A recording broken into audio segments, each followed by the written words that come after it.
नमस्कार दर्शकों, आप सभी का हिंदी सरिता कार्यक्रम में स्वागत है। भगवद गीता हिंदू धर्म का एक बहुत ही महत्वपूर्ण ग्रंथ है, जिसमें महाभारत काल के समय, भीष्म काल के समय अर्जुन और श्री कृष्ण के बीच हुए संवाद को एकादशी के दिन संपन्न हुए इस काल को इसमें दर्शाया गया है।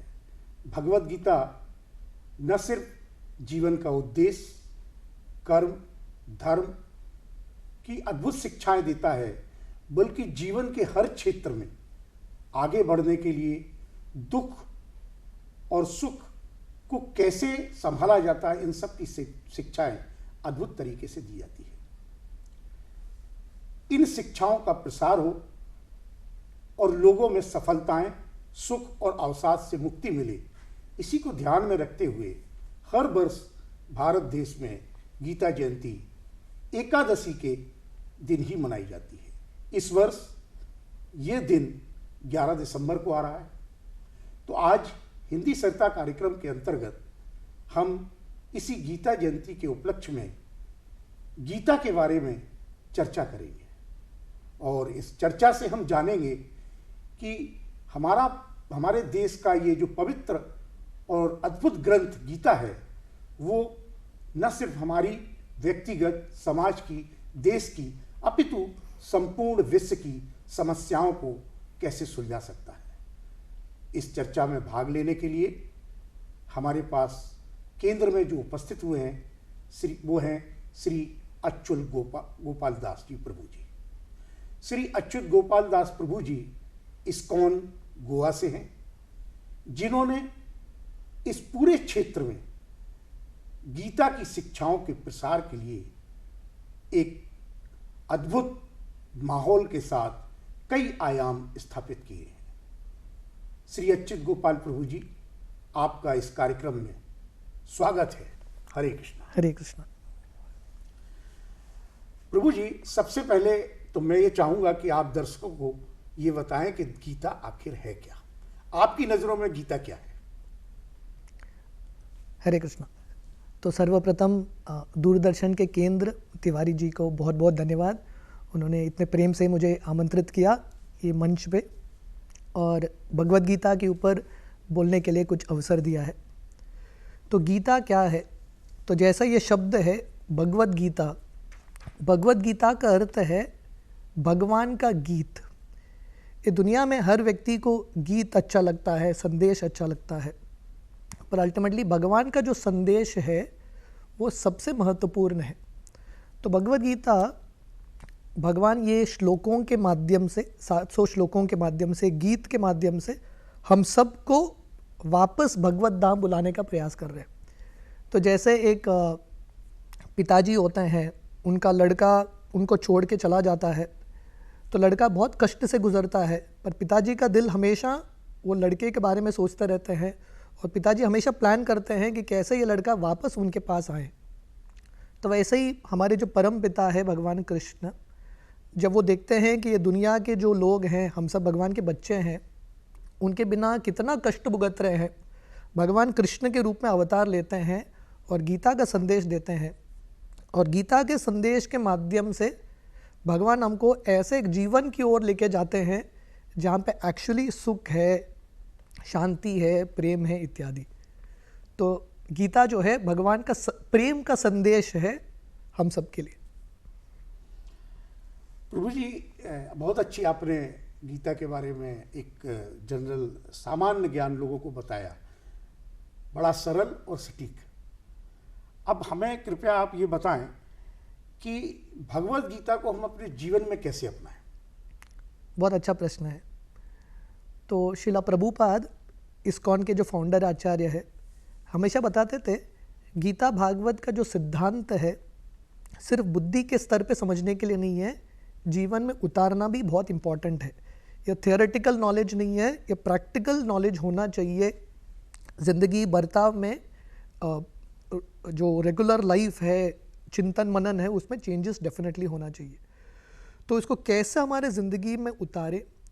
पहला, जब हम ये गीता के महत्व को समझेंगे, ये गीता कितना इम्पॉर्टेंट है हम सबके ज़िंदगी में, जब ये महत्व को समझेंगे, ध्यान से पढ़ेंगे, ये श्लोकों के ऊपर चिंतन मनन करेंगे, then we will be able to apply it in our life, हमारी ज़िंदगी में हम उतार पाएंगे।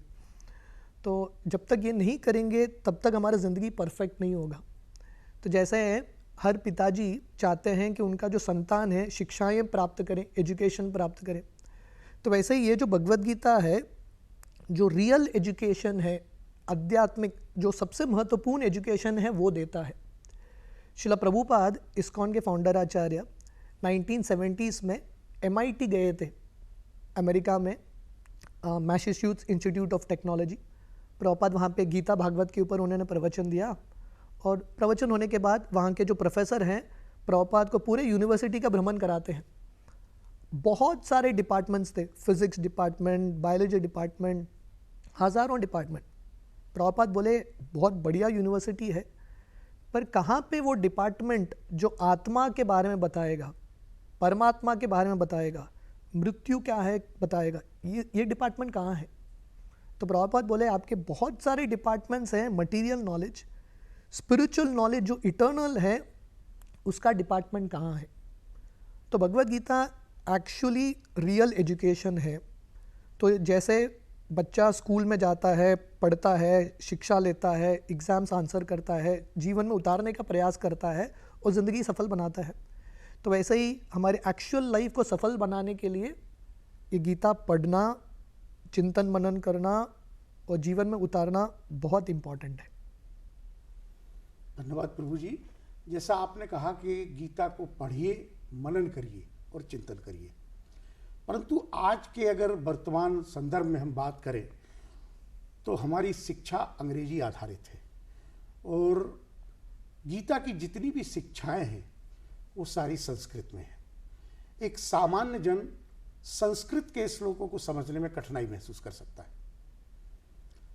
तो मैं कृपया आपसे एक निवेदन करूंगा कि हम गीता के कुछ प्रसिद्ध श्लोक लेते हैं और उन श्लोकों के माध्यम से कृपया आप उनका अर्थ बताते हुए उसको जीवन में कैसे इम्प्लीमेंट करना है समझाएं। yes. तो इस संदर्भ में हमारा जो एक बड़ा प्रसिद्ध श्लोक है गीता का, हर जगह सुनाई देता है, आपका अध्याय 2 का श्लोक नंबर 47 कर्मण्य देवारिकास्ते माँ फलेषु कदाचन। इसका आप अर्थ बताएं और इसका जीवन से हमारा क्या प्रभाव है, जुड़ाव है, कैसे कर सकते हैं, इसकी थोड़ी व्याख्या करते हैं। तो भगवान कृष्ण ये गीता के श्लोक में बताते हैं, हर व्यक्ति को कार्य करना है, पर कार्य की फल की अपेक्षा नहीं रखना है या फल से आसक्त नहीं होना है। तो ये बहुत इम्पॉर्टेंट है, क्योंकि जनरली व्यक्ति जब अपना दिल डाल के किसी कार्य में मेहनत करता है, प्रयास करता है, अपेक्षा भी करता है, एक्सपेक्टेशंस भी होता है कि रिजल्ट अच्छा आना चाहिए, अच्छा नहीं आता तो व्यक्ति डिप्रेशन में जाता है। आधुनिक दुनिया का बहुत बड़ा समस्या है डिप्रेशन, और बहुत बार सक्सेसफुल व्यक्ति ऐसे डिप्रेशन में जाते हैं। देखा जाता है कि IIT इत्यादि में अगर कोई फर्स्ट नहीं आया, जनरली फर्स्ट आता है, सेकंड आया, थर्ड आया, ऐसा व्यक्ति डिप्रेशन में जाता है। तो उनके लिए ये श्लोक बहुत इंपॉर्टेंट है। कार्य डेफिनेटली करना है, वर्क पे फोकस करना है, हमारे हाथ में जो है उस पे फोकस करना है, रिजल्ट जो एनीवे हमारे हाथ में नहीं है उस पे ध्यान नहीं करना है। तो अगर हम रिजल्ट पे बहुत फोकस करते रहेंगे, कार्य करते हुए व्यक्ति पैरालाइज हो जाएगा, फोकस नहीं कर पाएगा। इसलिए भगवान कृष्ण बोलते हैं हमारा जो कर्तव्य है कार्य करना, एफर्ट करना, we have to focus on that, और रिजल्ट जो है भगवान के हाथ में है, just leave it to him. तो इंग्लिश में कहावत है, do your best and leave the rest to God. मेहनत करो, फल भगवान पे छोड़ दो। हम गीता के पहले अध्याय में देखते हैं अर्जुन जो है युद्ध करना ही नहीं चाहते, क्योंकि अर्जुन को लग रहा है मैं युद्ध करूं, हार जाऊंगा तो क्या होगा, जीत जाऊंगा तो क्या होगा। अर्जुन ऐसे सोचते रहते हैं झगड़ा करूं कि नहीं करूं। तो भगवान कृष्ण अर्जुन के लिए बोलते हैं तुम कार्य करो, अगर सही चीज़ के लिए कार्य कर रहे हो, तुम हारे वो भी सफलता, जीते वो भी सफलता, क्योंकि ये दुनिया के लोग हार जीत देखते हैं, भगवान हार जीत नहीं देखते। भगवान देखते हैं कि व्यक्ति ने कितना सिंसियरली प्रयास किया। महाभारत में अर्जुन प्रयास करते हैं, मेहनत करते हैं, सफल होते हैं, युद्ध जीत जाते हैं, पूरे दुनिया के सम्राट बनते हैं। रामायण में हम देखते हैं कि जटायु, वो भी भगवान के भक्त थे, राम के भक्त थे, वो रावण के विरुद्ध युद्ध करते हैं पर घायल होकर मर जाते हैं। तो भारत दृष्टिकोण से लगता है कि अर्जुन सफल हो गए, जटायु फेलियर है, उन्होंने हार लिया। पर एक्चुअली भगवान के दृष्टिकोण से अर्जुन भी सफल, जटायु भी सफल। तो भगवान का कैलकुलेशन अलग है। ये दुनिया के लोग हार जीत में कैलकुलेट करते हैं, पर भगवान कैलकुलेट करते हैं सिंसियर एफर्ट। अगर ये दृष्टिकोण प्राप्त करेंगे, ये श्लोक अगर हम समझेंगे और इसके अनुसार ज़िंदगी बिताएंगे, हम मेहनत कर सकते हैं बिना फल के अपेक्षा के, and then we can remain very very happy. हम बहुत शांति से बिना फल की अपेक्षा किए we can keep serving society. हम जैसा अभी आपने बताया कि इसका मतलब ये हुआ कि हम किसी काम पे जब कोई काम करते हैं तो हमें अपना पूरा समर्पण उसके साथ रखना है। एग्जैक्टली। इस पे हमें कोई परिणाम की आशा नहीं रखना है। आपने सफलता का एक उदाहरण दिया कि अर्जुन बाद में राजा बने, और एक उदाहरण दिया आपने जटायु का कि उनकी दृष्टि से, कई लोगों की दृष्टि से, कि वो असफल हुए। लेकिन जहाँ तक हम भौतिकता के हिसाब से देखते हैं तो क्या ये सही है कि अगर हम असफल भी होते हैं किसी कार्य में तो वो कार्य कुछ ना कुछ तो हमें सिखा के जाता है? Exactly, yes. इसका मतलब तो यही हुआ। यस, जीतेंगे नहीं तो सीखेंगे। प्रभु जी, इसी संदर्भ को आगे बढ़ाते हुए एक अध्याय 2 का 50वां श्लोक हम फिर लेते हैं जो इसी से रिलेटेड है। योगा कर्मसु कौशलम। क्या, तो ये भी बहुत इंपॉर्टेंट श्लोक है, योगा कर्मसु कौशलम। So this is called the art of work और द आर्ट ऑफ योग। योग का ये जो शब्द है, इसका एक्चुअल अर्थ है भगवान के साथ जोड़ना। सो आर्ट ऑफ वर्क, हर व्यक्ति कार्य करता है, हर व्यक्ति का अलग अलग प्रोफेशन है, अलग अलग ड्यूटी है। हाउसवाइफ अपना कार्य करते हैं, बिजनेसमैन अपना कार्य करते हैं, पॉलिटिशियंस अपना कार्य करते हैं। तो हर कार्य करने का कुशलता, एक्सपर्टीज किस में है, वो कार्य करते हुए भगवान के साथ जोड़ने का प्रयास करना। सो योग मीन्स टू कनेक्ट। अगर आप बिजनेसमैन हो, बिजनेस के साथ साथ, पैसे के साथ साथ कैसे भगवान के लिए सेवा कर सकते हो, समाज के लिए सेवा कर सकते हो, अगर आप ये करेंगे, that is the art of work. अगर कोई हाउसवाइफ है, घर चला रहे हैं, गृहिणी है, घर को कैसे ऐसा चलाएं कि घर का वातावरण मंदिर का वातावरण बने, जहाँ पे घर के सदस्य भक्त बने भगवान कृष्ण के, that is the art of work. अगर कोई पॉलिटिशियन है, जैसे अर्जुन है, युधिष्ठिर है, परीक्षित है, अगर आपके पास उत्तरदायित्व है देश चलाने का, एक राष्ट्र चलाने का, वो करने का कला इस प्रकार है, अब भगवान को केंद्र में रखते हुए, समाज के सेवा को केंद्र में रखते हुए अगर आप कार्य करेंगे, this is the art of work. तो गीता जो है सिर्फ ये नहीं बताता है कि मेहनत करो, कार्य करो। भगवान ने ये 700 श्लोक अर्जुन को नहीं बताया सिर्फ ये बताने के लिए युद्ध करो। भगवान ने ये 700 श्लोक अर्जुन को बताया ये बताने के लिए युद्ध कैसे करना है, कौन से चेतना में करना है, किसके लिए करना है। So that is the mood. अगर हम भगवान को केंद्र में रखेंगे और उसके साथ साथ अलग अलग कार्य करेंगे, देन एवरीथिंग इज परफेक्ट। तो अगर हम इसको भौतिकता में या अपने सामान्य ज्ञान के हिसाब से जो मैं समझता हूँ, क्या वो सही है आप बताएं, कि जब हम गीता में हमें योग बताए गए हैं, तो अगर कर्म के साथ पूर्णता समर्पित है तो वो अपने आप में एक योग हो जाता है, तो वो कर्म योग कहलाएगा। करेक्ट। हर चीज़ में जब भगवान का कनेक्शन होता है वो योग है। अगर कर्म को आपने भगवान के साथ जोड़ दिया वो कर्म योग, ज्ञान को भगवान के साथ जोड़ दिया ज्ञान योग, ध्यान को भगवान के साथ जोड़ दिया ध्यान योग। तो जब भी ये शब्द योग आता है इसका अर्थ है भगवान के साथ कनेक्शन है वो कार्य में। प्रभु जी, और आगे बढ़ते हुए इसी श्लोक पे हम एक और लेते हैं जो अध्याय 5 का 18वां श्लोक है। विद्या विनय संपन्ने ब्राह्मणे गवे हस्तिनी सुनी चेब स्वपाके चा पंडिता समदर्शिता। ये बहुत इम्पोर्टेंट श्लोक है।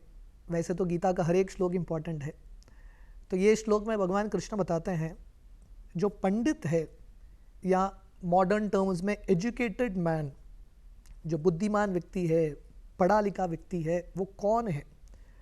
आधुनिक समाज में एजुकेशन का डेफिनेशन कुछ और है। कभी कभी एजुकेशन का अर्थ है कि हाथ में एक डिग्री रहा बस एजुकेटेड है व्यक्ति, पर एक्चुअल एजुकेशन क्या है भगवान कृष्ण इस श्लोक में बताते हैं। जो व्यक्ति हर एक व्यक्ति में आत्मा देखता है, भगवान का अंश देखता है और सबको सम्मान देता है, ऐसा व्यक्ति एजुकेटेड व्यक्ति है, ऐसा व्यक्ति पंडित है, बुद्धिमान है। हाथी हो, कुत्ता हो, मनुष्य हो, कोई भी हो, सब में भगवान का अंश है, सब में आत्मा है, तो सबको सम्मान करना। मतलब ये एक श्लोक में भगवान कृष्ण ये नहीं बोल रहे हैं कि एजुकेटेड व्यक्ति वो है जिसने पीएचडी प्राप्त किया है, ये वो इत्यादि। एजुकेटेड व्यक्ति वो है जिसके अंदर कैरेक्टर गुण है। हम देखते हैं दुनिया में बहुत बार जिसके पास बहुत ज़्यादा एजुकेशन होता है पर कैरेक्टर नहीं है, ये एजुकेशन का दुरुपयोग करते हैं। तो इसलिए सबसे इम्पॉर्टेंट एजुकेशन का डेफिनेशन है कैरेक्टर। कैरेक्टर होना, दूसरों को सम्मान देना, नम्र होना, सहनशील बनना, दूसरों के प्रति करुणा रखना, these are the qualities of real education. जैसे एक बिल्डिंग है, एक इमारत है, इमारत को खड़ा होने के लिए फाउंडेशन की ज़रूरत है, तो ऐसे ही व्यक्ति को अगर सफल बन के रहना है तो फाउंडेशन है of education of life is character. और वो कैरेक्टर बिल्डिंग के लिए गीता भागवत बहुत इंपॉर्टेंट है। जो आपने पहले भी प्रश्न पूछा था, गीता क्यों महत्वपूर्ण है, दीज आर फाउंडेशनल बुक्स। अगर हम समझेंगे, उसके बाद व्यक्ति के ज़िंदगी में पैसा भी आए, कुछ भी अपॉर्चुनिटीज़ आए, व्यक्ति दुरुपयोग नहीं करेगा, क्योंकि इस कैरेक्टर इज फिक्स्ड, फाउंडेशन उसका बहुत सही है।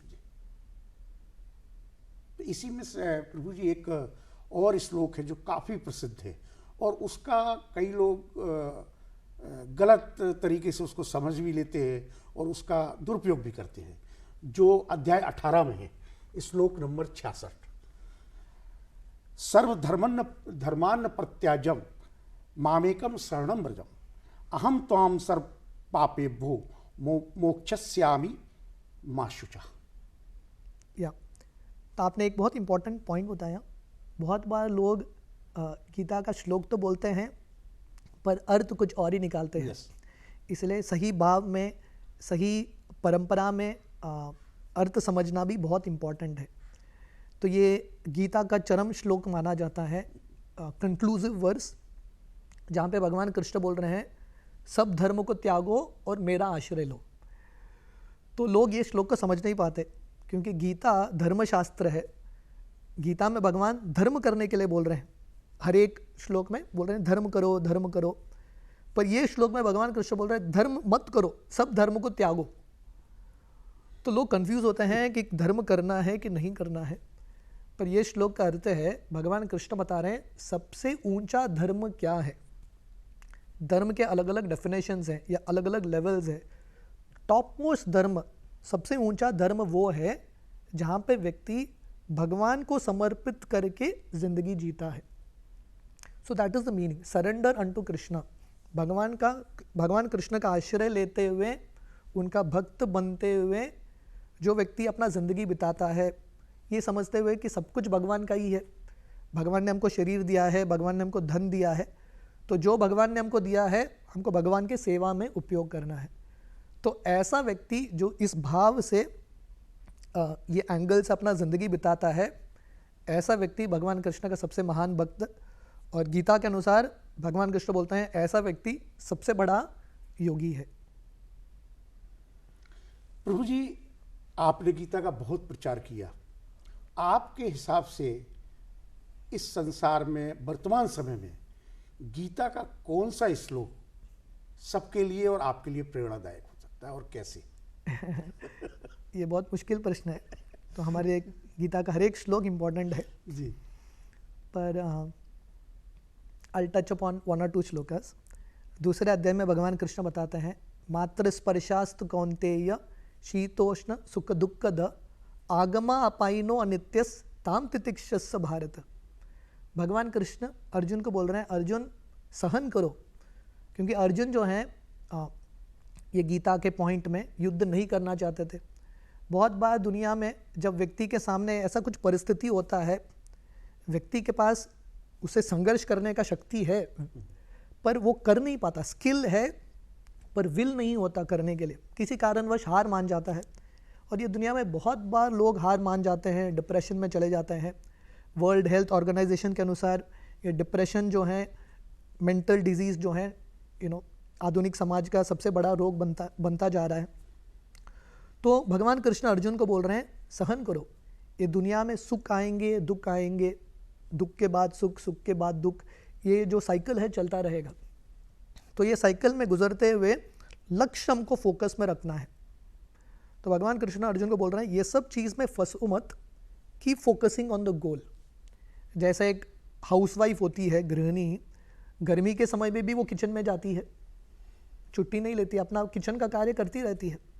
या कोई नौकरी करता है, एक दिन उसका मूड भी नहीं रहे, फिर भी जाता है नौकरी के लिए, क्योंकि दैट इज़ परफेक्ट लाइफ। या कोई स्टूडेंट है, हर बार स्टूडेंट को स्कूल कॉलेज जाने का इच्छा नहीं, फिर भी अगर व्यक्ति को सफल बनना है, ज़िंदगी में कुछ महान हासिल करना है, ये छोटे छोटे मन के जो हलचल है, इसको सहन करते हुए आगे बढ़ने की आवश्यकता है।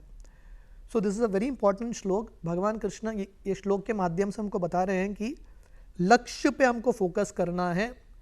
लक्ष्य के बीच में जो छोटे छोटे सुख दुख आते हैं उस पे फोकस नहीं करना है। We have to keep moving ahead, आगे लक्ष्य देखते हुए चलते रहना है। दूसरा श्लोक, क्योंकि ये दुनिया में बहुत सारा झगड़ा होता रहता है हजारों कारण के लिए, भगवान कृष्ण गीता में एक शांति का फॉर्मूला देते हैं। भगवान कृष्ण, ये दूसरा अध्याय है, भगवान कृष्ण बोलते हैं, विहाय कामाम यह सर्वाम पुमाम चरति निष्प्रह निर्मम निरहंकारो स शांतिम अधिगच्छति। हर व्यक्ति को शांति चाहिए, Om Shanti, everyone wants piece. तो पीस कहाँ पे है, शांति कहाँ कैसे मिलेगा, भगवान कृष्ण एक श्लोक के माध्यम से बता रहे हैं। भगवान कृष्ण बोल रहे हैं, व्यक्ति को अहम, जो मैं, अहंकार है, ये भाव त्यागना है। व्यक्ति को भौतिक इच्छाएं, हमने ढेर सारे भौतिक इच्छाएं हृदय में बांध के रखा है, तो और पूरा करने का प्रयास करता रहता है, इसलिए व्यक्ति दुखी रहता है, कभी शांत नहीं होता। और दूसरा चीज़, लोगों को लगता है कि ये मेरा है, this is my property, this is yours, proprietorship का मेंटालिटी, मैं और मेरा। तो भगवान कृष्ण ये श्लोक के माध्यम से बोल रहे हैं, विहाय कामाम यह सर्वाम। तो अगर हम काम वासना को त्यागेंगे, पुमाम चरति निष्प्रह, निर्मम, विदाउट ईगो, निरअहंकार, कुछ भी मेरा नहीं है, सब कुछ भगवान का है, और बिना अहंकार के व्यक्ति ऐसा जिंदगी जिएगा, then he will be happy. एक बार कोई व्यक्ति गौतम बुद्ध के पास जाते हैं और गौतम बुद्ध को बोलते हैं, आई वॉन्ट पीस, मुझे शांति चाहिए। तो गौतम बुद्ध बोलते हैं, बहुत सिंपल है, आई को त्यागो, वॉन्ट को त्यागो, शांति रहेगा। आई वॉन्ट पीस, आई और वॉन्ट शांति के बीच में आता है। आई मतलब अहंकार, इसको छोड़ना है, वॉन्ट मतलब जो गलत इच्छाएं, इसको त्यागना है। ये दोनों को छोड़ेंगे, भगवान का आश्रय लेंगे, शांति, प्रेम, सुख, सब चीज़ का हम अनुभव करेंगे। तो भगवान बुद्ध ने भी गीता के इसी श्लोक की व्याख्या की है, एग्जैक्टली, सिंपल तरीके से। Exactly, yes. प्रभु जी, अब हम दर्शकों को ये बताना चाहेंगे कि अगर कोई दर्शक या कोई भी पाठक गीता का अध्ययन प्रारंभ करना चाहता है तो वो कैसे करे, आपके संदेश के साथ कैसे उसको स्टार्ट करना चाहिए, क्या करना चाहिए? गीता के पहले स्टूडेंट अर्जुन है। अगर आपको गीता पढ़ना है तो अर्जुन जैसा पढ़ना चाहिए या अर्जुन जैसे सुनना चाहिए। अर्जुन जो हैं बहुत शक्तिशाली थे, बहुत सफल थे, फिर भी जब भगवान कृष्ण भगवान से गीता सुनते हैं, बहुत नम्रता से सुनते हैं। और अर्जुन ऐसे भाव में जाते हैं, भगवान कृष्ण को बोलते हैं, मैं मूर्ख हूँ, मैं कुछ भी नहीं जानता, आप मुझे बताइए मेरे लिए सही क्या है, और भगवान कृष्ण का आश्रय लेते हैं। तो ये भाव से, बहुत नम्रता से, तद्विद्धि प्रणिपातेन परिप्रश्नेन सेवया उपदेक्षन्ति ते ज्ञानम ज्ञानिनस्तत्वदर्शिना। भगवान कृष्ण चौथे अध्याय में बताते हैं, अगर हम बहुत नम्रता से, सेवा के भाव से गीता पढ़ेंगे, ये भाव से पढ़ेंगे कि ये गीता जो है पुस्तक सिर्फ पुस्तक नहीं है, एक साक्षात भगवान कृष्ण है। जो लाभ अर्जुन को मिला था 5000 साल पहले, वही लाभ हमको मिल सकता है अगर हम अर्जुन के भाव में बहुत नम्रता से, और दूसरा in a sense of urgency. Arjun जो है भगवान कृष्ण के हर एक शब्द को बहुत ध्यान से सुन रहे थे, क्योंकि उनके लिए ज़िंदगी और मृत्यु का सवाल था। तो वैसे जब हम गीता पढ़ते हैं, बहुत ध्यान से, बहुत सीरियसली पढ़ना चाहिए। अगर हम इस प्रकार पढ़ेंगे, ये जो गीता का ज्ञान है सिर्फ बुद्धि को संतुष्ट नहीं करेगा, पर हमारे हृदय में एक्चुअली बहुत बड़ा क्रांति ला सकता है और हमारे ज़िंदगी को सुधार सकता है, और हमारे माध्यम से बहुत सारे लोगों का ज़िंदगी सुधर सकता है। हरे कृष्ण। हरे कृष्ण। प्रभु जी, आपके हिसाब से गीता विश्व शांति में कहाँ तक योगदान कर सकती है? सबसे बड़ा योगदान भगवद गीता ही कर सकता है। कैसे? शिला प्रभुपाद जो इस्कॉन के फाउंडर आचार्य हैं, शिला प्रभुपाद 1970s में जब विदेश गए थे प्रचार करने के लिए, तो उस समय प्रभुपाद लंदन गए थे, और लंदन में किसी रिपोर्टर ने शिला प्रभुपाद को पूछा, आप लंदन क्यों आए हो? आप भारतीय हो, आप लंदन क्यों आए हो? तो प्रभुपाद ने बहुत सुंदर उत्तर दिया। प्रभुपाद बोले, ब्रिटिश लोग, आप सब लोगों ने भारत में 200 साल 300 साल हुकूमत किया है, और आते हुए जब आप भारत से निकल रहे थे, आपने भारत का बहुत कुछ लेके आए ब्रिटेन। पर प्रभुपाद बोले, आप भारत का सबसे महत्वपूर्ण खजाना भूल गए हो, वो है भगवद गीता। और ये गीता जो आप भूल गए हो खजाना, वो मैं आपको देने के लिए आया हूँ। तो भारत भूमि का सबसे महत्वपूर्ण धन है गीता भागवत, और ये गीता भागवत का प्रचार करने से लोगों की ज़िंदगी में, हृदय में एक्चुअल परिवर्तन ला सकता है। देखिए, हम दुनिया में परिवर्तन चाहते हैं, हम चाहते हैं कि रोड्स बने, रेलवेज़ बने, अलग अलग चीज़ बने, दुनिया में क्लीनलीनेस हो, शुद्धता हो, पर व्यक्ति का हृदय ही गंदा है, तो बाहरी दृष्टिकोण से कैसे शुद्धता आ सकता है? तो हृदय को शुद्ध बनाने के लिए ये पढ़ने की आवश्यकता है। गीता महात्म्य में आदि शंकराचार्य बताते हैं, जैसा व्यक्ति स्नान करता है शरीर को शुद्ध बनाने के लिए, आत्मा और हृदय को शुद्ध बनाने के लिए कौन सा पानी है? वो है भगवद गीता का पानी। और इसका उदाहरण हम देखते हैं, जब से शिला प्रभुपाद अमेरिका गए हैं, इस्कॉन की स्थापना की है, पूरे दुनिया में अभी लाखों लोग जो अनगिनत गलत कार्य कर रहे थे, उन सब लोगों ने सिर्फ गीता भागवत पढ़ के सब गलत कार्य को छोड़ दिया और भगवान कृष्ण के शुद्ध भक्त बने हैं, और समाज के निस्वार्थ रूप से सेवा करने में लगे हैं। तो ये जो रिजल्ट है, हम सबको अनुभव होगा अगर हम ध्यान से गीता पढ़ेंगे तो। हरे कृष्णा प्रभु जी। दर्शकों, तो हम देखते हैं कि सारे संसार के लिए गीता एक प्रेरणा है, जो हमें सिखाती है कि असफलताओं से हमें कैसे पार पाना है। जीवन में सफलताओं को लक्ष्य निर्धारण में हमारी सहायता करती है और उस दिशा में निरंतर प्रयास करने के लिए प्रेरित करती है। ये हमें न केवल अनुशासन, समर्पण और सही दृष्टिकोण विकसित करने में मदद करती है, बल्कि आपकी आत्म उन्नति में भी सहायक होती है। श्री अच्युत गोपाल दास प्रभु जी, आप गीता जयंती के व्यस्त कार्यक्रमों के बीच में भी समय निकालकर हमारे केंद्र पर आए, जिसके लिए मैं केंद्र की तरफ से और सभी दर्शकों की तरफ से आपका धन्यवाद करता हूँ। हरे कृष्णा। हरे कृष्णा।